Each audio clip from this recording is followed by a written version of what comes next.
इससे यह प्रश्न निर्माण होता है कि बीज पहले निर्माण हुआ या पेड़, अंडा पहले निर्माण हुआ या मुर्गी, मानवीय बीज कोशिकाएं पहले निर्माण हुई या मानव।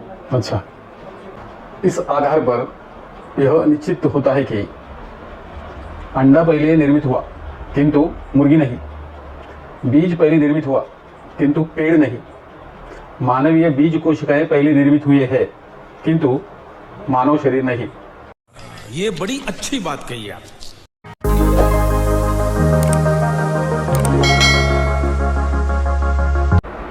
मित्रों नमस्ते, मैं अशोक पुंडलिकराव जाधव, मानव धर्म व्यवस्था का सहयोगी शोध संदेशक। यह सीडीएम यूनिवर्सल नेटवर्क का यूट्यूब चैनल है और आप देख रहे हैं मानव धर्म व्यवस्था शोध संदेश श्रृंखला की 12वीं कड़ी। हम इस कड़ी में मानव धर्म व्यवस्था शोध संदेशक से यह जानकारी कर लेंगे कि मानव धर्म व्यवस्था शोध संदेश के अनुसार जैविक मानव शरीर की निर्मिति कैसे हुई। सर नमस्कार। नमस्कार जादव सर। नमस्कार मित्रों। सर 11वीं कड़ी में आपने ऐसा कहा था कि मानव शरीर निर्माण संदर्भ में हिंदू, यहूदी, ईसाई, मुस्लिम आदि धार्मिक मान्यताएं और चार्ल्स डार्विन का विकासवाद सिद्धांत और कोशिका सिद्धांत संसार में दुविधा निर्माण किया। हम आपसे यह जानना चाहते हैं कि मानव धर्म व्यवस्था शोध संदेश के अनुसार मानव शरीर की निर्मिति कैसे हुई। अच्छा यादव सर, मानव धर्म व्यवस्था शोध संदेश के अनुसार जैविक मानव शरीर की निर्मिति ईश्वर ने जैव अभियांत्रिकी निर्माण पद्धति के अंतर्गत की है, क्योंकि ईश्वर की निर्माण पद्धति है जैव अभियांत्रिकी और इस निर्माण पद्धति में ईश्वर जैविक ब्रह्मांड की निर्माण किया करता है। यह निर्माण पद्धति मुख्यतः दो भागों में है। एक खगोलिक जैव निर्माण पद्धति, दूसरा भूगोलिक जैव निर्माण पद्धति। जैविक मनुष्य शरीर निर्माण का खोज खगोलिक जैव निर्माण पद्धति के अंतर्गत आता है। जैसे किसी भी इंजीनियरिंग के निर्माण पद्धति में जिसका निर्माण होता है उस निर्माण का पहले आर्किटेक्चर, मॉडल व ब्लूप्रिंट उपलब्ध होता है। ठीक ऐसा ही इस जैव अभियांत्रिकी निर्माण पद्धति में भी जैविक मानव निर्माण संदर्भ में आर्किटेक्चर, कोड मॉडल आदि उपलब्ध है। मानव निर्माण संदर्भ में पूर्व नियोजन आर्किटेक्चर और कोड मॉडल है मानवीय बीज कोशिकाएं। मानव धर्म व्यवस्था शोध संदेश के अनुसार इन मानवीय बीज कोशिकाओं के संकेतों के आधार पर जैविक मानव शरीर की निर्मिति व संरचना कैसे हुई ये निष्कर्ष निकाला जाता है। यह मानवीय बीज कोशिकाएं दो प्रकार की है, एक शुक्राणु, दूसरा अंडाणु। शुक्राणु दो प्रकार की होती है, एक Y नामक शुक्राणु और दूसरा X नामक शुक्राणु। अंडाणु भी दो प्रकार की होती है, किंतु ये दोनों भी प्रकार के अंडाणु केवल XX नाम से ही जाने जाते हैं। यह तो हम जानते हैं कि Y नाम के शुक्राणु का मिलन X नाम के अंडाणु से होने का परिणाम पुल्लिंग भ्रूण का निर्माण होता है और X नाम के शुक्राणु का मिलन X नाम के अंडाणु से होने पर परिणाम स्त्रीलिंग भ्रूण का निर्माण होता है। अर्थात चिकित्सा विज्ञान के अनुसार जैविक मानव शरीर की निर्मिति दो प्रकार के बीज कोशिकाओं के मिलन से ही आरंभ होता है। इससे ये निश्चित होता है कि दो प्रकार के बीज कोशिकाओं के मिलन से युग्मनज अर्थात जायगोट का निर्माण होता है। यह युग्मनज लगातार खरबों जैविक कोशिकाओं में विभाजित होते रहता है। ये विभाजित खरबों जैविक कोशिकाओं से ही भ्रूण का निर्माण आरंभ होता है।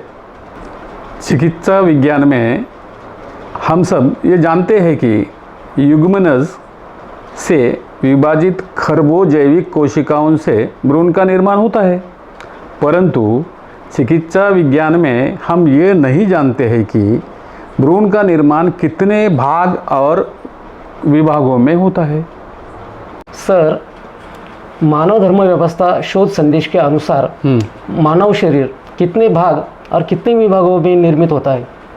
ठीक है जादव सर, जैसे मानवीय बीज कोशिकाएं दो प्रकार की होती है, ठीक ऐसा ही मानवीय शरीर दो प्रकारों में निर्मित होता है। एक शारीरिक निर्मिति, दूसरा मानसिक निर्मिति। जैसे मानवीय बीज कोशिकाएं दो कुल 4 प्रकार में विभाजित होती है, ठीक ऐसा ही मानवीय शरीर कुल 4 विभागों में निर्मित होता है। शारीरिक निर्माण के 2 विभाग, जिसमें एक जैव तंत्र प्रणाली, दूसरा प्रजनन तंत्र प्रणाली का समावेश होता है। मानसिक निर्माण के 2 विभाग, जिसमें सूचना तंत्र प्रणाली, दूसरा मस्तिष्क तंत्र प्रणाली का समावेश होता है। जैव तंत्र प्रणाली में कंकाल तंत्र, मांसपेशियाँ, धड़कन तंत्र, रक्त संचारण तंत्र, श्वसन तंत्र, पाचन तंत्र, उत्सर्जन तंत्र, ग्रंथि प्रणाली, तंत्रिका तंत्र आदि का समावेश होता है। प्रजनन तंत्र प्रणाली में भ्रूण के लिंग तथा भविष्य में नई पीढ़ी के बीज कोशिकाएं तथा भ्रूण निर्माण की व्यवस्था का समावेश होता है। सूचना तंत्र प्रणाली में दृश्य, ध्वनि, गंध, रुचि, स्पर्श, वाणी आदि का समावेश होता है। मस्तिष्क तंत्र प्रणाली में समझ, विचार, भाषा, खोज, आविष्कार, निर्माण, रचना, अर्थ, निर्णय, आकर्षण, संतुलन, इसके अतिरिक्त सभी कर्म करने की वैश्विक क्षमताओं का समावेश होता है। भ्रूण के इन 4 विभागों के निर्माण से ही भ्रूण की निर्मित की प्रक्रिया पूरी होती है और ये भ्रूण परिपक्व में विकसित होकर 280 दिनों में शिशु रूप में उत्पन्न होता है। सामान्यतः यह शिशु 4 अवस्थाओं में विकसित होता है।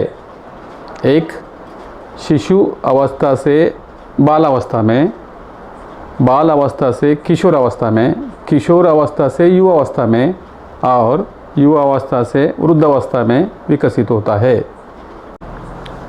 इससे यह स्पष्ट होता है कि मानवीय शरीर की निर्मित के संदर्भ में ईश्वर का पूर्व नियोजन उपलब्ध है और मानवीय शरीर की निर्मित मानवीय बीज कोशिकाओं से ही हुई है।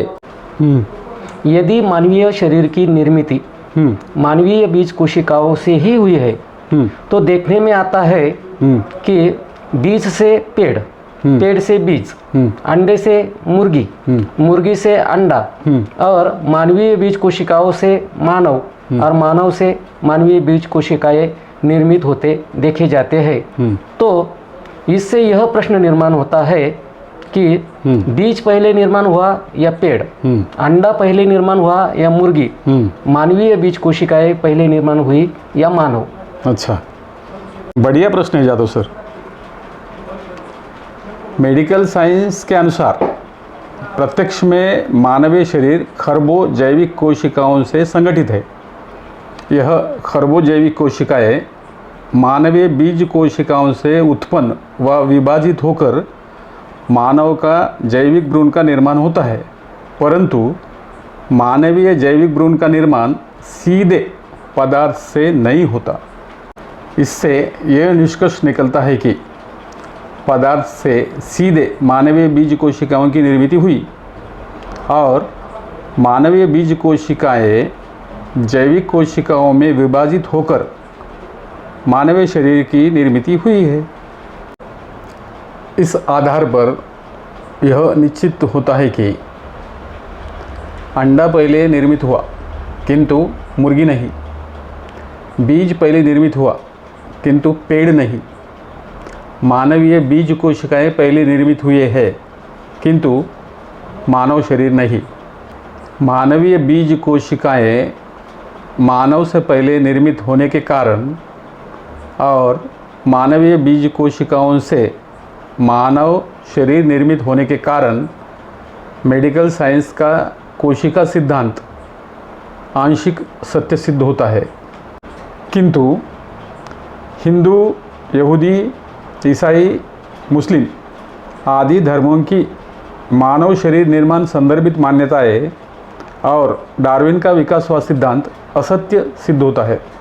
सर, प्रत्यक्ष में मानवीय शरीर खरबों जैविक कोशिकाओं में संगठित होने के कारण संभवतः कोशिका सिद्धांत की आंशिक सत्यता में पुष्टि होती है, परंतु यह समझ में नहीं आया कि हिंदू, यहूदी, ईसाई, मुस्लिम आदि धार्मिक मान्यताएं तथा डार्विन का विकासवाद सिद्धांत किस आधार पर असत्य सिद्ध होता है। जादव सर, तुम्हारे इस प्रश्न का सही उत्तर ईश्वरीय निर्माण पद्धति अर्थात जैव अभियांत्रिकी निर्माण पद्धति के विशेषता में छिपा हुआ है। जैव अभियांत्रिकी निर्माण पद्धति की ये विशेषता है कि इसमें खगोलिक तथा भूगोलिक अर्थात सभी प्रकार के प्राणी आप अपने पूर्व नियोजित बीज या बीज कोशिकाओं से निर्मित किए जाते हैं, जिसके कारण इसमें एक प्रकार के प्राणी का निर्माण दूसरे प्रकार के बीज या बीज कोशिकाओं से नहीं होता और जो भी प्राणी आप अपने पूर्व नियोजित बीज या बीज कोशिकाओं से निर्मित किए जाते हैं वे भ्रूण या शिशु के स्वरूप में निर्माण किए जाते हैं, किंतु इस ईश्वरीय निर्माण पद्धति में पदार्थ से सीधे किसी भी प्राणी को युवा अवस्था में निर्माण नहीं किया जाता, जिसके कारण ईश्वर को इन प्राणियों में किसी भी प्रकार के आत्मा का प्रवेश करवाने की आवश्यकता ही नहीं होती। परंतु हिंदू, यहूदी, ईसाई, मुस्लिम आदि धर्मों की मान्यताओं में ईश्वर पदार्थ से सीधे सभी प्राणियों के शरीर युवावस्था में निर्माण करके उसमें आत्मा का प्रवेश करवाता है, ऐसा उल्लेख है। इस आधार पर यह निश्चित होता है कि हिंदू, यहूदी, ईसाई, मुस्लिम आदि जैविक मानव शरीर निर्माण संबंधित जो मान्यताएं हैं वे काल्पनिक, अवास्तविक, असत्य है किंतु वास्तविक नहीं। ईश्वरीय निर्माण पद्धति में प्रत्येक प्रकार का प्राणी आप अपने पूर्व नियोजित बीज या बीज कोशिकाओं से निर्मित होने के कारण इस निर्माण में एक प्रकार का प्राणी दूसरे प्रकार के बीज कोशिकाओं से विकसित होने की कल्पना या संकल्पना ही नहीं रहता। परंतु चार्ल्स डार्विन ने मनुष्यों का विकास किसी वानर प्रजाति से हुआ ऐसा निष्कर्ष निकाला, इसलिए यह निष्कर्ष काल्पनिक व असत्य सिद्ध होता है। परंतु मानव धर्म व्यवस्था शोध संदेश के अनुसार जैविक मानवीय शरीर की निर्मिति ईश्वर द्वारा पूर्व नियोजित मानवीय बीज कोशिकाओं से हुई है। यही अंतिम तथा परिपूर्ण सत्य है, क्योंकि इसको चुनौती देना कभी किसी को भी संभव नहीं है। धन्यवाद।